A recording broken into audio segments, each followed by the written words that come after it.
Hello, greetings. This is Gilles Mansion. I wanted to come and say hello. Wish you a good day. I'm going to pull a few cards. For now, we are confronted with the South Node that is conjuncting Saturn. That we are being shown. We are asked to be responsible with our karma, with our life, and so there is all this awareness. We have to work with constant forgiveness of ourselves to be able to move faster. For we have to go through a path that is light. To get into more light. The highest wisdom for us today is the farm. So we have to harvest. We have to learn to harvest the fruits of our work. We've planted seeds. We took care of them. We nourished it. We watched it grow, and now we're gonna have the fruits.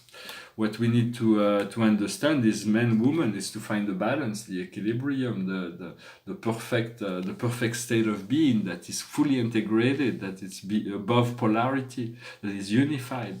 What we need to do is the angels. We have to connect with the angels, for they are already androgenic beings. They are already into this divine state of being where all things are perfect. So we have to tune into the frequency of angels, and the outcome is imprisonment or slavery. It's about coming out of the cave of Plato. It's about leaving the cell. The doors are open. It's just a matter of the familiarity. The familiarity is the fear of the unknown, because we do not know. The men are afraid of the unknown, so they stay within comfort zone. Which is what we do. But in essence, as we open our third eye, we are being informed of so many things. It is a matter of then to trust the vision, to trust that everything is well as we are tuning in. But we have to open our third eye to move into a state of being that is. There is the beta is the fully conscious third dimension. The alpha is the integration of both your inner world and outer world, and theta is like semi-dream state, when between dream and sleep, or lucid dreams, or like deep shamanic trance, where we actually gain access to all the other dimensions, and of consciousness. So we have to learn meditation upon this third eye. It is important to do meditation to decalcify your. If you use fluoride, to avoid it, to get rid of the fluoride, to decalcify the pineal gland. So because once we face this imprisonment and slavery, we have to understand the persecution and the inquisition. We have to be free of all that. It is, and for that we find forgiveness. Forgiveness is the key. It's really what we need to work on to liberate ourselves from all the bondage. For love is the fifth element. It is the ethers. It is what makes things work. When we're in love, everything flows. When we have contradiction in relationship to love, then things may get difficult. There's tensions that are created. So love is the Gestalt, and love and light, essentially we have to get our spiritual light from the spiritual sun for our light body, and to breathe in oxygen and light.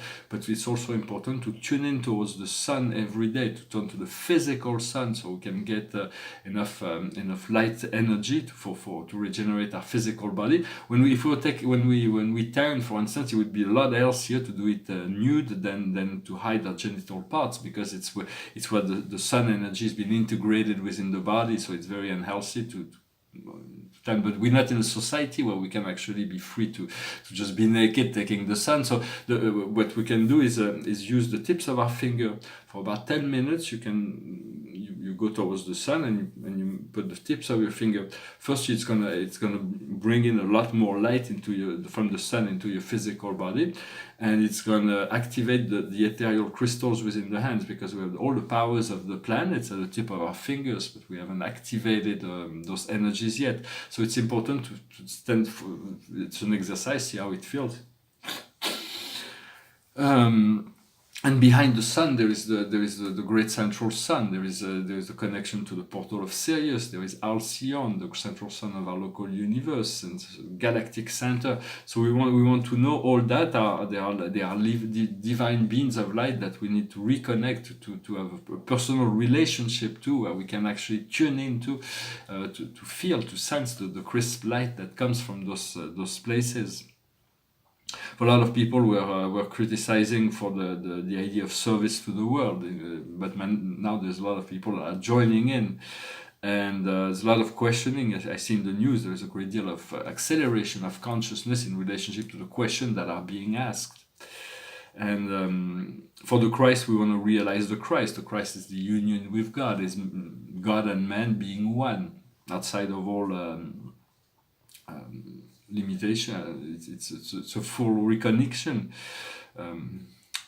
Understanding we are the earth. We feel like we are encapsulated within the physical body, so we have a tendency sometimes we say, well, we can identify with our body because we control it, we allow it, we can make it do any. We have semi control over what our physical body, but in essence we are connected to all of the planets. The planet is our body. It's the Buddha is the planetary logo now, and so it's the understanding that one is all and all is one. It was explained in the movie Matrix. It's like you when the orphan shows the spoon, he says, well, you cannot bend the spoon with your mind, but you can become the spoon and bend yourself. It's one of the key of understanding. When we can actually become one with the physical world around us, we'll have a lot more access to telekinesis and other aspect of advanced psychic powers, so to speak.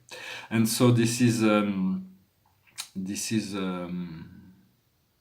we have to accept the possibility of full alignment, of being the cause and the effect, to be in the lotus flower, in a paradise state of being, to live a paradise life where all things are within the perfection of the divine grace of the Father, Mother, One.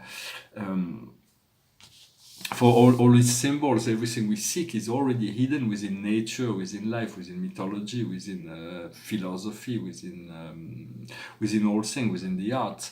There is everything we need is already hidden. Everything is symbolic. There's symbol that there's all kinds of symbol that all open the doors to higher truths. It's like so we need to look for it in order to find it, and yes, I hope this message was interesting for you. I wanted to come and say hello. I'm going to pull one more card. I'm going to sing a song. Behind me, this is the Muse Tally, and this is a cosmic. It was a preparation for those with 150 planets. Before I did 150 planets, I used to do those painting, and there is about 15 planets.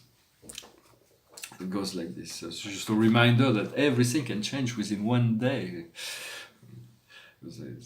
What a difference a day makes. 24 little hours brought the sun and the flowers where there used to be rain. My yesterday was blue, dear.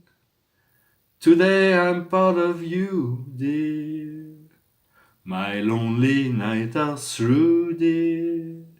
Since you said you were mine. What a difference a day makes. There's a rainbow before me. Skies above can't be stormy. Since that moment of bliss, that thrilling kiss, it's heaven when you find romance on your menu. What a difference a day makes, and the difference is you. I thank you very much for sticking till the end. Thank you for liking, sharing, subscribing, commenting. I'm going to pull one more card. It's the card of love. For it is our nature. We have to become, we have to tune in, we have to understand. It is in everything and everywhere. It is just a matter of tuning our frequency to greater ability to tune into love, to share more of life, to become more, to love more, to love better, to have better understanding, to always see light with life and through the eyes of love. Well, I hope this message was interesting for you. I wish you a wonderful day. I'll talk to you later. Namaste.